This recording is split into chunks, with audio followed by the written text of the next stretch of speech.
What is the number one thing a guy can do while going through a divorce, custody, separation, whatever you want to call it, because it's a very, very complex thing. But what is the number one thing that he can do right now?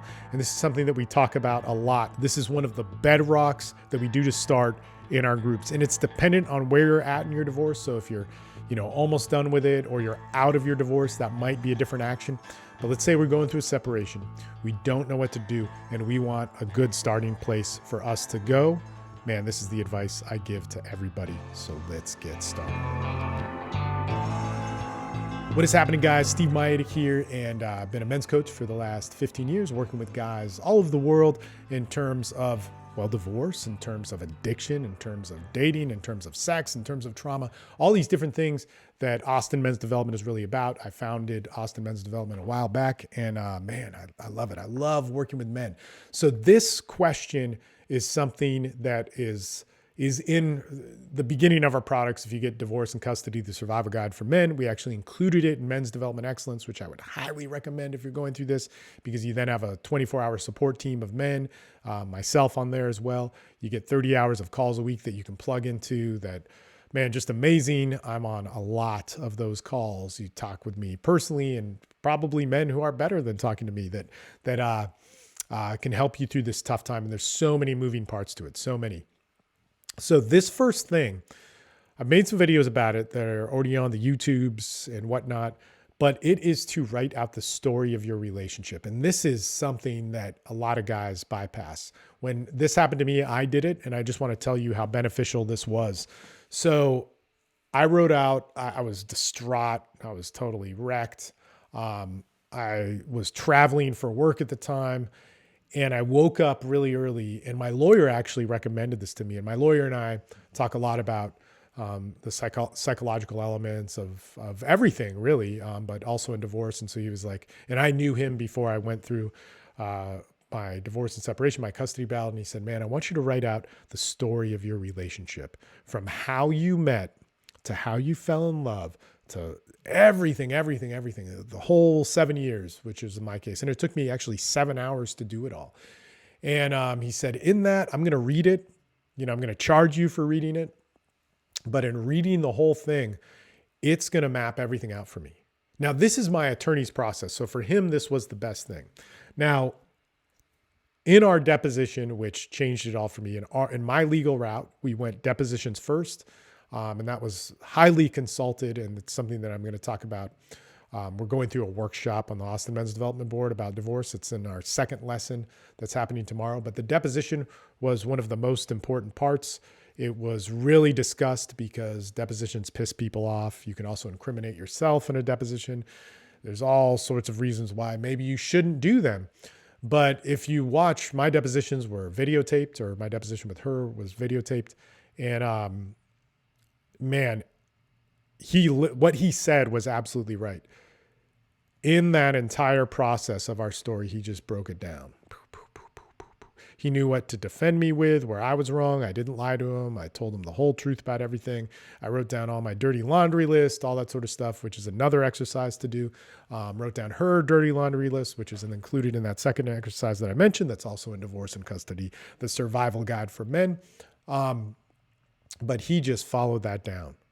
And if you watch the deposition, that's how he basically he forced a situation where we got exactly what we wanted. I went into this from day one saying, I don't want to take the kids away from her. I want to be able to see the kids. I want fair child support set. And I want her to calm the fuck down, because she's trying to attack me, saying that I'm abusing her and telling her family, telling my family, doing all this sort of stuff. To do that. So in the deposition, we really turned the tables on her. One, she basically incriminated herself. She incriminated herself on what the law clearly states is child abuse. She tried to defend it and say that it was justified, that it was repetitious, and that it needed to be done. Now, I don't think that's enough to take away, it's a whole different discussion. Perhaps in the legal talks, we'll talk about it. She also incriminated herself in other ways, which would bring up other lawsuits and so on. And I'll tell you this, in that 7-year thing of what I did, or what we did in our relationship and how we, found each other and fell in love and all these different things. We also put in there the stuff that I had done wrong and how my lawyer could protect me from it if it were to come up in either a separate case or this legal case and so on. So really important for the legal battle. We walked out of that deposition, and at the very end, he says something that I forget, like, so what do we want to do about, custody and seeing the kids and child support? What do you think would be a fair child support for you to pay? And she was like, what? Well, do you think you should be allowed to see the kids or not? And she's like, what are you talking about? What are you thinking? She's freaking out. It was a weird mood for my lawyer, and it's all great. And it was like, I won. But in that, that's the power we had at the end of that deposition. It was like, we could forcibly remove the kids from you right now. So let's settle. And it was very, very important, right? So that all came out of that one document, that I had made and I gave to her. You also want to be careful about creating this document because almost anything can be subpoenaed in a court case. So you want it to be a document only for you and your lawyer, because then it does have some protection. But emails, these types of things.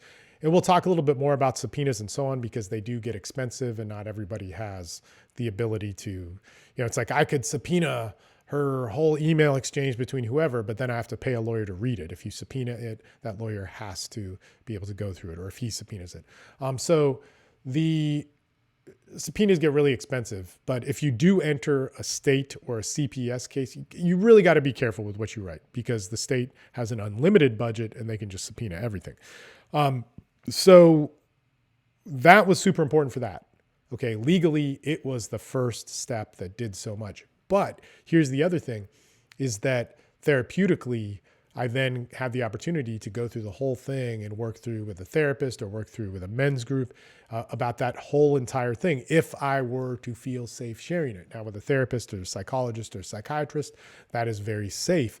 With a men's group, that better be a good men's group, and maybe even a selective members of that men's group, because once again, like anything you put in writing, it could be subpoenaed, and you don't necessarily want that to be out there. So the other thing too is, like, when something is subpoenaed, there could be a gag order put in it, or there could not. Like, for instance, her attorney. So in many of my cases that I've had, whether they've been business or divorce, custody, whatever, if you hire the wrong kind of attorney, they're going to be unprepared for things, and they don't take up certain measures. So in her case, her attorney didn't know some things and he wasn't a family law attorney. So he didn't put gag orders on things, and all that stuff is just public. Like her talking about some of the stuff she was talking about, that high charges, public. Can't get in trouble for people sharing it and so on. Now, fortunately, none of that stuff really is public, but that's bad. You don't want that. You do not want that. You could literally go and take the person who, let's say if your depositions they're going to be typed out, you could, if they're not gagged, if we don't have an agreement that they won't get out there, then somebody could just go pay the fee to get the entire transcript of that, or if they're videotaped, the entire videotape of it, and have that out there for you. It's really, you want to be smart. You want to hire good legal help if you go the legal route, just 100%. So the therapeutically, that's really amazing, because it helps you see that this relationship started off good. There were great things about it. It helps you see where it went bad. It helps you see perhaps when you should have left, or different measures you could have taken to, make the relationship work or fix these different problems. And so many of us in our culture, if we want to blame somebody because she did a bunch of wrong things, we think it doesn't have to do with ourselves. So that tool was huge. I know I gave a lot of legal stuff in that, and at first, that was amazing. But so that document that I wrote was really useful for the first 6 weeks of the divorce and custody battle. And legally, it had this amazing stuff. But the next year after that, used it indefinitely, just an amazing amount of time in terms of the therapeutic process of it, which is really amazing. So that's always the first place to start, is to make that list and write out the story of a relationship. It sounds counterproductive, but easily that and the dirty laundry was the best thing that I could have done for myself in terms of entering into some sort of legal battle. Both of those things are in the product, so definitely check those things out. And guys, look, man, being a single father is a great thing. Your life is going to get awesome. There's awesome, awesome stuff to it. Don't sell yourself short. You have tools. You have them out there. And the tools that I have made for you guys are listed in the links down below. There could be other stuff out there, but look, man, this is a group that was made for it. So look, all my stuff is pretty good. It's some pretty good stuff. There's a lot of bad advice in the men's development industry, but there's also some good guys out there too. So just get the help that you need. Please don't fall into the subculture of men that are out there that are depressed, in denial, angry, that never get over it, and limit their lives because of it. Because being a single man is awesome. Awesome. It's not what I would have chosen. And if I could go back and fix it, I will say 100% my life is better now. But if I could go back and fix it, I would, because that was the commitment I made to be a father, to be a husband, to be all those different things. All right. We will talk to you guys later.